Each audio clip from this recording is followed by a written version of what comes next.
প্রিয় নবম শ্রেণীর ছাত্রছাত্রীরা, welcome to our channel ACS academy.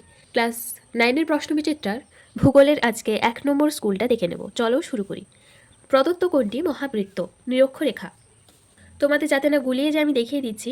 পৃথিবীর অক্ষরেখাগুলির মধ্যে এখানে যে বৈশিষ্ট্যগুলো দেওয়া রয়েছে আমি বলছি না, এই সমস্ত বৈশিষ্ট্যগুলো থাকার জন্য নিরক্ষরেখাকে মহাবৃত্ত বলা হয়। একমাত্র নিরক্ষরেখাকে মহাবৃত্ত বলা হয়।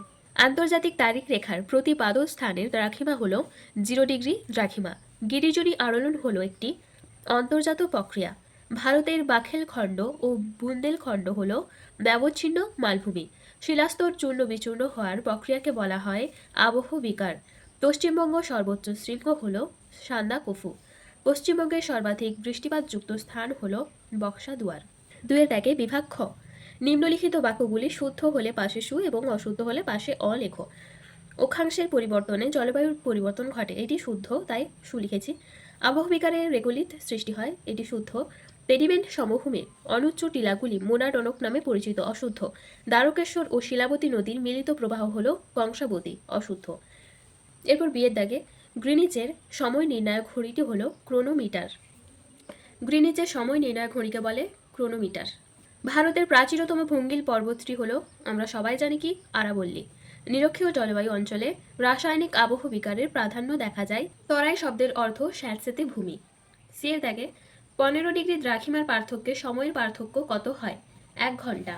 15 ডিগ্রি দ্রাঘিমার পার্থক্যে সময়ের পার্থক্য হবে 1 ঘন্টা। পাত সংস্থান তত্ত্বের জনক কাকে বলা হয়? লা মিচো। পাত সংস্থান তত্ত্বের জনক বলা হয় মিচোকে। ক্ষয় বলতে সাধারণত মাটির ক্ষয়ের ফলে তৈরি হওয়া ছোট ছোট গিরিখাত বা খাতকে বোঝায়।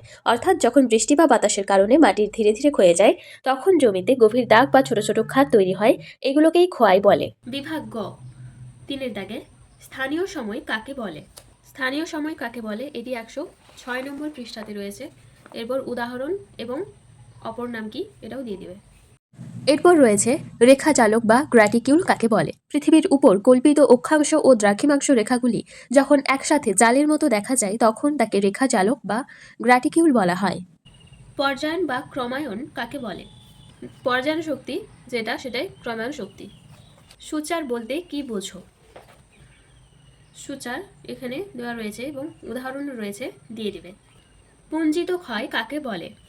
পুঞ্জিত ক্ষয় এখানটা লিখবে, কারণটা লেখার দরকার নেই, যেহেতু 2 নম্বরের রয়েছে। পারলে বৈশিষ্ট্য দুটো দিয়ে দিবে আর অবশ্যই উদাহরণটা দিয়ে দেবে। এলুভিয়েশন বলতে কি বোঝো? দেখো এখান থেকে লিখবে, যে প্রক্রিয়ার মাটির উপরিস্তর এ স্তর থেকে বিভিন্ন খনিজ পদার্থ মাটিতে চুঁইয়ে প্রবেশ করা বৃষ্টিপাতের জলে দ্রবীভূত বা ভাসমান অবস্থায় নিচের স্তরে স্থানান্তরিত হয়, তাকে এলুভিয়েশন বলে। সুন্দরবন অঞ্চলে নদীগুলি 2টি বৈশিষ্ট্য লেখো। নদীর 2টি বৈশিষ্ট্য দিতে বলেছে, দিয়ে দিবে। দেখো সুন্দরবন অঞ্চলে নদ নদীর বৈশিষ্ট্য বইতেও দেওয়া রয়েছে 138 পৃষ্ঠায়, দেখিয়ে দিলাম, তোমরা যেখান থেকে পারো সেখানটাই লিখবে। তরাই ও ডুয়ার্স অঞ্চলের মাটির 2টি বৈশিষ্ট্য লেখো। এটা তোমাদের বইতে 146 নম্বর পৃষ্ঠাতে রয়েছে। তরাই ও ডুয়ার্স অঞ্চলের মৃত্তিকা, এই অঞ্চলের মাটিতে বালির ভাগ বেশি এবং কাদার ভাগ কম, তবে বক্সা ও ডুয়ার্স অঞ্চলে কাদামাটির আধিক্য দেখা যায়, এটা 1 নম্বর বৈশিষ্ট্য দিয়ে দিলে। বেশি বৃষ্টির ফলে ধস নামলে এই অঞ্চলের ওপরের স্তরের মৃত্তিকা পাতলা আস্তরণ সরে গিয়ে বর্ষাকালে নিচের শিলাস্তর বেরিয়ে পড়ে, এটা 2 নম্বর দিয়ে দিলে। আর মাটির জল ধারণের ক্ষমতা কম হয় এবং মাটিতে জৈব পদার্থ কম থাকায় এখানকার মাটির উর্বরতা অনেক কম, এটা 3 নম্বর দিয়ে দিলে। আন্তর্জাতিক তারিখ রেখাটি সর্বদা জলভাগের ওপর দিয়ে কল্পনা করা হয়েছে কেন? এটি 81 নম্বর পৃষ্ঠাতে রয়েছে। আন্তর্জাতিক তারিখ রেখা কাকে বলে এখানটা দিতে হবে, তারপর প্রয়োজনীয়তা কি এখানটাও দিতে হবে, পরের পৃষ্ঠাতে একদম শেষ অবধি। নিরক্ষরেখা ও মূল মধ্যরেখার 3টি পার্থক্য লেখো। এটি 105 নম্বর পৃষ্ঠাতে রয়েছে। নিরক্ষরেখা এবং মূল মধ্যরেখার 3টি পার্থক্য তোমরা দেখে নেবে। উদাহরণ সহযোগে লোয়ের সমভূমির সংজ্ঞা দাও। লোয়ের সমভূমি এ অবধি, তারপর উদাহরণ এখান অবধি। দেখো বইও দেখিয়ে দিচ্ছি, 74 নম্বর পৃষ্ঠাতে রয়েছে লোয়ের সমভূমি এতটা, তারপর উদাহরণ। প্রশান্ত মহাসাগরীয় আগ্নেয় মেখলা কাকে বলে? এটি 136 নম্বর পৃষ্ঠাতে রয়েছে। সংজ্ঞা, বিস্তার, সৃষ্টির কারণ, উল্লেখযোগ্য আগ্নেয়গিরি। তারপর যদি পারো তো জেনে রাখো, এই অংশটা লিখে দিলেও ভালো। আবহ বিকারের ফলাফল আলোচনা করো। দেখো আবহ বিকারের ফলাফল সংক্ষেপে আলোচনা করো, পরের পৃষ্ঠাতেও এইখান অবধি। মৃত্তিকা সংরক্ষণের যে কোনো 3টি পদ্ধতি লেখো। এটি 170 পৃষ্ঠাতে রয়েছে। মৃত্তিকা সংরক্ষণ বলতে কি বোঝো? এইখান থেকে যে কোনো 3টে তোমরা লিখে দেবে। পশ্চিমী ঝামেলা বলতে কি বোঝো? দেখো পশ্চিমী ঝঞ্ঝা এ অবধি, তারপরে বৈশিষ্ট্যগুলো অবশ্যই লিখবে। সুন্দরবনের ম্যানগ্রোভ অরণ্যের যে কোনো 3টি বৈশিষ্ট্য লেখো। বৈশিষ্ট্যগুলো এখান থেকে দেবে। শ্বাসমূল, ঠেসমূল, রসলকাণ্ড, চিরহরিত অরণ্য, জরায়ুজ, অঙ্কুরোদ্গম। তোমরা মেন 3টে দিয়ে দিবে, শ্বাসমূল, ঠেসমূল আর জরায়ুজ, অঙ্কুরোদ্গম। দেখো বইয়েতেও দেওয়া রয়েছে সুন্দরবন অঞ্চলে ম্যানগ্রোভ জাতীয় উদ্ভিদ, এখানে বৈশিষ্ট্যগুলো দেওয়া রয়েছে, পারলে এখানটাতেও লিখতে পারো। বিভাগ ও 5-এর দাগে, জাপানের টোকিওতে 140 ডিগ্রি পূর্ব যখন সময় সকাল 11টা, তখন কলকাতার 88 ডিগ্রি 30 মিনিট পূর্ব স্থানীয় সময় কত হবে? অঙ্কটি দেখো, গ্রিনিচের সময় 0 ডিগ্রি, কলকাতা 88 ডিগ্রি 30 মিনিট পূর্ব, আর টোকিও সকাল 11টার সময় 140 ডিগ্রি পূর্ব।